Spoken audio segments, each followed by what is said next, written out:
eu sou a Nath Hermes e hoje eu tô aqui para contar um pouquinho sobre o meu testemunho como tentante há 7 anos. Então, eu comecei a tentar engravidar em agosto de 2014 e como uma pessoa super imediatista que eu sou, eu achava que logo eu estaria grávida, porém não aconteceu bem assim, né? Fazem 7 anos, agora em agosto fazem 7 anos, né, que eu estou tentando engravidar. Eu não quero entrar nesse vídeo na questão do porquê eu não engravidei, mas o que eu quero falar é um pouquinho da minha experiência, o que eu vivi nesse tempo, porque por muitas vezes eu procurei vídeos assim e eu não encontrei. Muitas vezes eu encontrava testemunho de pessoas que tinham passado, mas que já tinham conseguido engravidar, e eu só queria ouvir pessoas que estavam passando pela mesma coisa que eu estava passando. Então, vamos lá. Eu comecei a tentar engravidar e eu achei que ia ser rápido, então veio, né, o primeiro mês, não deu certo, o segundo mês, o terceiro mês, e aí quando chegou mais ou menos uns 6 meses, aquilo começou a me fazer mal, eu comecei a ficar triste, né, quando enfim, vinha a menstruação e eu descobri que eu não estava grávida. E aí começou a acontecer uma coisa ao meu redor, que foi de muitas amigas minhas começarem a engravidar. Parava de tomar anticoncepcional esse mês e no próximo mês estava grávida. Até eu começar a tentar engravidar, não tinha amigas minhas perto que tinham filho ou que tinham engravidado. E aí, depois que eu comecei a tentar engravidar, parece que todo mundo também começou a tentar engravidar, né? Tava todo mundo nessa idade. E aí, por algum motivo, Deus começou a fazer com que tivessem perto de mim muitas pessoas grávidas sempre nesse período. É incrível, as pessoas se aproximavam de mim, não conseguiam engravidar, quando se aproximavam de mim, engravidavam. E então, aquilo começou a mexer comigo, porque era muito difícil para mim. Eu, ao mesmo tempo que, acho que só quem passa por isso vai entender, ao mesmo tempo que eu ficava feliz pelas pessoas, aquilo me fazia lembrar que eu ainda não tinha conseguido. Então aconteceu, por exemplo, uma situação onde duas muito amigas minhas, uma estava grávida e uma tinha ganhado o bebê, e eu fui com essa minha amiga grávida visitar essa que tinha ganhado o bebê.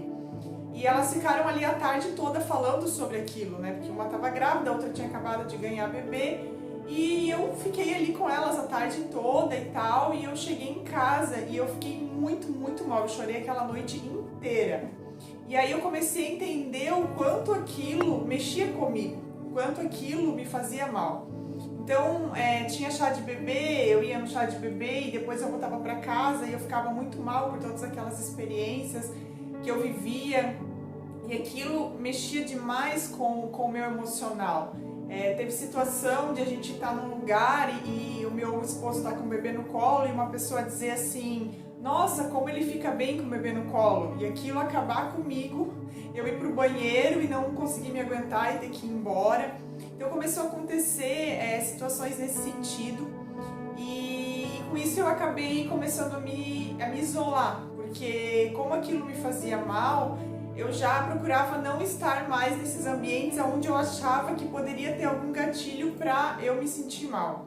Então eu comecei a me isolar, porque se não tinha ninguém grávida ou com filho no ambiente, tinha alguém me perguntando por que eu ainda não tinha filho, por que eu ainda não tinha engravidado. Enfim, quando estava completando 1 ano que eu estava tentando engravidar, foi meu aniversário de 30 anos. No dia do meu aniversário, em julho, no caso, em agosto completaria 1 ano, em julho, no dia do meu aniversário, a minha menstruação veio e a minha casa estava cheia de gente lá, a gente estava fazendo um café, e eu fui no banheiro e a menstruação veio, e todo mês quando vinha eu ficava muito mal, e eu tive que engolir todo aquele choro, aquela sensação ruim, pra, né, estar bem por conta das pessoas que estavam lá em casa e tal. E aí logo depois a minha avó, que hoje não é mais viva, me ligou e perguntou: e aí, quando é que vem o filho? Mas tu não tem nenhum problema para engravidar? Enfim, né, aquela coisa de vó. E aquilo, nossa, foi muito difícil para mim, tudo aquilo junto, e eu, né, naquele momento engoli tudo aquilo. E logo depois eu fui viajar, e quando eu voltei de viagem me deu uma crise terrível, terrível, terrível. E a partir dali eu comecei a ter muitas crises, assim, eu cheguei a ficar 3 semanas assim de cama, sem ter forças para levantar da cama, porque eu começava a ter a sensação assim de quando vinha a minha menstruação, parecia que eu tava abortando, assim, porque era uma expectativa que eu gerava todo mês no meu coração, e eu recebi palavras de que o filho já estava gerado no meu coração. E uma vez eu assisti um filme que a mulher falou assim: como é que eu posso ter tantas saudades de alguém que eu nem conheço? E era essa sensação que eu tinha momentos que parecia que eu ia encontrar o meu filho dentro de casa. E às vezes a dor era tão intensa, eu me lembro de uma vez que eu estava lavando a louça e veio aquela dor, aquela sensação, aquela saudade, aquele desespero, eu não consegui me aguentar de pé, assim, eu caí no chão da cozinha chorando demais. Teve um momento que eu cheguei uma vez em casa, achando que eu ia entrar em casa e eu ia encontrar meu filho, assim, porque era um desespero, uma ansiedade muito grande por aquilo. Eu lembro de um dia também que veio minha menstruação, que eu berrava, eu chorava desesperada, a dor na minha alma era tão grande, que eu gritava de dor, a minha vizinha veio ver o que estava acontecendo. Então eu passei por momentos assim terríveis de muita dor mesmo, uma dor na alma que eu nunca tinha sentido antes, um desespero muito grande, a falta que aquele bebê me fazia, enfim. E teve assim, a minha pior crise foi uma vez quando eu fiquei 3 semanas assim, sem conseguir sair da cama, realmente entrei em depressão, eu não comia, porque tudo que eu queria eu falava pra Deus assim, que tipo assim, eu abria mão de tudo aquilo que eu tava vivendo, porque tudo que eu queria era um filho e era só aquilo que me importava. E aí eu conseguia de novo me reerguer, mas daqui a pouco eu caía de novo, conseguia me reerguer e daqui a pouco eu caía de novo. Então eu ficava nessa questão de altos e baixos o tempo todo. E Deus ministrou muita coisa comigo nesse tempo, né? Sobre a questão de quando Deus nos diz não, porque nem sempre Deus vai nos dizer sim. E a palavra dele fala, né? Que Deus é o que opera em vós tanto o querer como o efetuar segundo a sua boa vontade. Então a vontade de Deus, ela é boa, ela é perfeita, ela é agradável e é a vontade dele, não a nossa. E a gente sempre fala que a gente quer se submeter à vontade dele, mas quando ela não está igual à nossa vontade, a gente muitas vezes não consegue entender e murmura e reclama e questiona. E Deus ministrou comigo que eu precisava ser grata por aquilo que eu estava vivendo e entender que aquela era a vontade perfeita de Deus para minha vida, não ter um filho nesse momento, né? E ser grata a Deus realmente por tudo aquilo que Ele estava me dando. Mas eu entendia e daqui a pouco de novo parecia que eu tinha uma recaída e estava sempre nessa situação. Aí até que ano passado eu tive uma lesão, enfim, tive uma doença e eu fiquei 4 meses de cama. E eu nunca tinha tido nada assim tão grave na minha saúde, eu nunca tinha ficado de cama, eu nunca tinha tido algo assim que me impedisse de sair de casa ou de fazer qualquer coisa. E ali foi muito forte pra mim, porque Deus ministrou muito comigo, sabe? E eu pensava assim, nossa, por quantas vezes eu deixei de sair de casa só por conta de que Deus não tinha me dado um filho ainda, e hoje eu quero sair de casa e eu não posso. Quantas vezes eu deixei de sair para passear com meu esposo porque eu estava deprimida porque eu não tinha um filho, e hoje, né, naquele momento que eu estava ali com aquele problema de saúde sem poder sair de casa, eu só queria poder sair de casa, sabe? E eu pensei assim, nossa, sem saúde a gente não é nada. Só que se a gente tem saúde, sabe, todas as outras coisas ficam tão pequenas, porque se eu não tenho filho, se Deus não me deu um filho, eu posso adotar, se eu estou com problema no meu casamento, eu posso orar, eu posso buscar ajuda, se eu estou com problema financeiro, eu posso buscar, né, ajuda para resolver. E às vezes a gente deixa que tantas coisas que na verdade são tão pequenas nos fazem entrar num lugar de depressão, num lugar de nos esconder atrás disso, de deixar de fazer as coisas, de deixar às vezes de cumprir o propósito de Deus. E essas coisas se tornam tão pequenas diante de um problema de saúde, sabe? E às vezes a gente não é grato por aquilo que a gente tem, pelas coisas que Deus nos dá. E eu fiquei pensando quanto eu deixei de ser grata pela saúde que eu tinha, sabe? e ficava murmurando pelo fato de Deus não ter me dado um filho. E ali eu sei que Deus ele me curou dessa questão, sabe, de não conseguir ter um filho, de entrar em depressão por causa disso, de deixar de fazer as coisas por causa disso, sabe? Então, assim, Deus, ele vai, eu creio que ele vai me dar um filho, eu creio que ele vai te dar um filho, sabe? Se essa for a vontade dele, ele vai dar, sabe? Mas a vontade dele, ela é boa, perfeita e agradável, a gente precisa se submeter à vontade dele, e a gente precisa aprender a ser grato realmente pelas coisas que a gente tem, e não focar naquelas coisas que Deus ainda não nos deu, sabe? Amar a Deus, independente se ele vai me dizer sim ou não por aquilo que eu quero, sabe? Para aquilo que eu quero.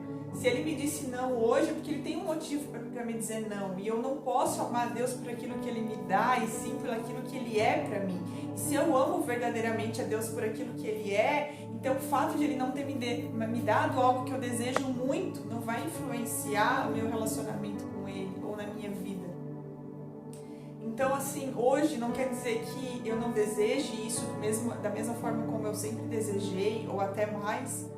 E não quer dizer que isso não seja difícil para mim, não quer dizer que eu às vezes não chore por conta disso, mas eu não deixo mais que isso pare a minha vida, sabe? Eu não entro mais em depressão e deito numa cama e fico semanas deitada numa cama por conta disso, sabe? Eu realmente entendi que quando acontecer vai ser da vontade de Deus, no tempo dele, e que se ele não me deu ainda é porque ele sabe o que ele está fazendo e ele tem o melhor realmente para mim. Então eu tenho tentado focar naquilo que ele tem me dado hoje, naquilo que eu tenho vivido hoje, nas bênçãos que ele tem derramado sobre a minha vida hoje. Eu quero dizer para você também que tenta engravidar há muito tempo, que passa por todas essas questões sentimentais e emocionais e essas dores, que o fato de não ter conseguido ainda engravidar, ter um filho nos causam, encontre um equilíbrio, sabe? Hoje eu entendo que tem dias que eu estou mais vulnerável e que talvez, se vão me convidar para um chá de bebê, talvez eu não vá, sabe?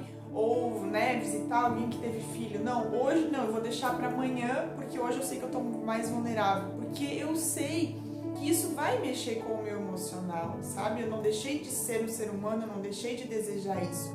Então eu preciso encontrar um equilíbrio. Mas eu não posso deixar de fazer as coisas, eu não posso deixar de ter uma vida social, eu não posso deixar de me divertir, sabe? Pelo fato de não ter tido um filho ainda. E eu sei que muitas palavras que nos lançam, elas são difíceis. Isso eu queria também deixar um recado para você que talvez não passou por isso, porque talvez você que nunca passou por isso, você não sabe o que uma pessoa que passa por isso sente. Então, tenha empatia, sabe? Quando você está perto de uma pessoa que você sabe que ainda não conseguiu engravidar, tenha empatia. Cuide com aquilo que você fala, porque qualquer palavra que talvez nem seja a sua intenção de ferir, mas pode ferir essa pessoa. Então, assim, esse recado que eu queria deixar para vocês, sabe? Não deixe de viver a sua vida pelo fato de Deus não ter te dado um filho ainda. Não deixe que isso afete a sua vida, os seus relacionamentos, principalmente o seu casamento, porque eu deixei que isso afetasse muitas vezes o meu casamento, sabe? Glória a Deus porque eu tenho um marido muito compreensivo, mas muitas vezes eu, deixei ele de lado, enfim, deixei de fazer as coisas com ele, ficava só no meu canto chorando e não queria conversa, e deixei de dar valor para ele, dar valor ao marido que Deus tinha me dado e aproveitar a vida com ele enquanto a gente ainda não tem filho. Então, isso que eu queria deixar para vocês, falar um pouquinho da minha história, espero que ajude vocês de alguma forma. Mais pra frente eu vou falar um pouquinho mais sobre isso, sobre o porquê a gente não engravidou ainda, enfim, entrar um pouquinho em outras questões desse assunto também, mas hoje eu queria falar um pouquinho sobre a minha experiência. Tá bom? Que Deus abençoe vocês, em nome de Jesus, e até o próximo vídeo. Um beijo, tchau!